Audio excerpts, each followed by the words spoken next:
السلام علیکم ناظرین، میں طارق اسماعیل ساگر آپ کی خدمت میں کچھ نئے گزارشات کے ساتھ بڑی پریشان کن صورت حال ہے۔ سید علی گیلانی سے متعلق میں نے کل ایک سٹیٹس لگایا تھا جس میں ان کی شہادت کی خبر ملی تھی۔ اس خبر کی اب پہلے تو کچھ لوگ تصدیق کرتے تھے، اب کوئی تصدیق بھی نہیں کر رہا، تردید بھی نہیں کر رہا۔ بہت عجیب صورت حال ہے، پریشان کن صورت حال ہے۔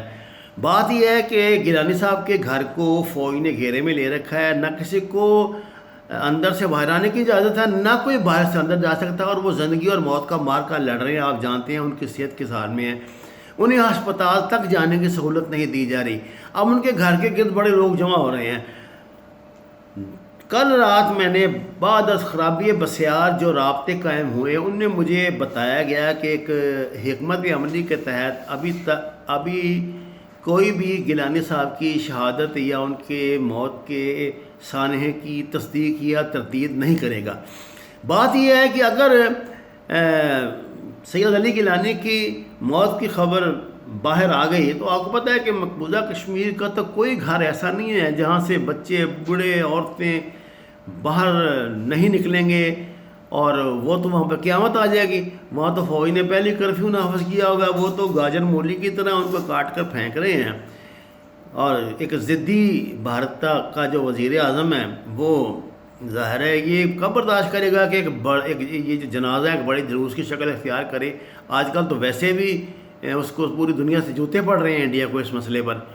تو وہ اس خدشے کے پیش نظر کہ لاش کی بے حرمتی نہ ہو اور سید صاحب کو بروقت دفنا دیا جائے، وہ ایسی منصوبہ بندی کر رہے ہیں کہ ان کی تدفین کے بعد ہی اس خبر کو جو ہے وہ عام کیا جائے۔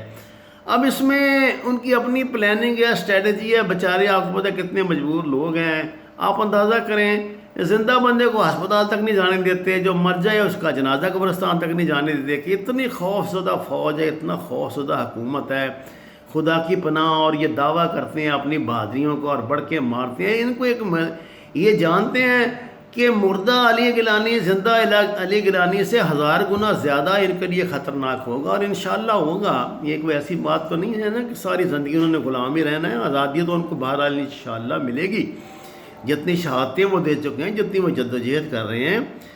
تو یہ ناظرین بڑی پریشان کن صورت حال ہے۔ میں اس پر سوائے اظہار افسوس کے کیا کر سکتا ہوں؟ میں بھی اس مرحلے پر یہ جاننے کے باوجود کہ حقیقت کیا ہے آپ کو نہ یہ تصدیق کر سکتا ہوں، نہ یہ تردید کر سکتا ہوں ان کے انتقال کی۔ جو یہاں پاکستان میں ذرائع ہیں، مثلا جماعت اسلامی یہاں منصورہ لاہور میں جو ان کا ہیڈ کوارٹر ہے، آپ یقین کریں وہاں بھی یہ صورت حال ہے۔ کوئی بندہ اس سوال کا جواب ہاں یا نہ میں دینے کی پوزیشن میں نہیں ہے۔ دل پھٹتا ہے ہاں کہتے ہوئے، اور دوسری طرف یہ ہے کہ ہونی شدنی جو اللہ کا قانون ہے، جو دنیا میں آیا اس کو جانا تو ہے ہی ہے، چاہے کچھ بھی کر لے۔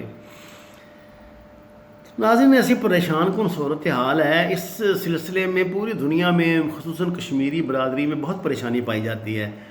یہ کتنے دکھ کی بات ہے کہ آج ہم اس پوزیشن میں بھی نہیں ہیں کہ اتنا بڑا ایک جو رہنما ہے اس کو یہی کہہ سکیں کہ وہ انتقال فرما گئے ہیں۔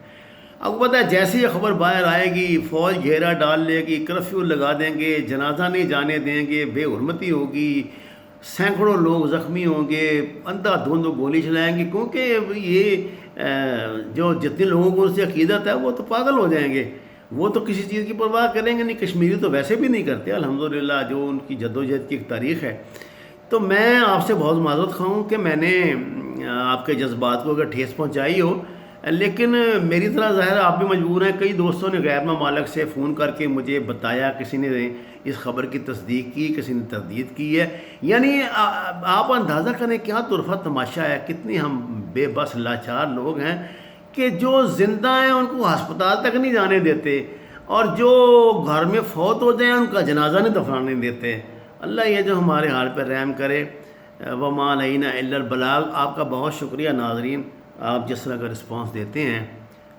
آپ سے گزارش ہے کہ یہ میرا آفیشیل چینل ہے، اسے سبسکرائب کریں، شیئر کریں، اور اپنے خیالات کا اظہار فرمائیں۔ آپ کا بہت شکریہ۔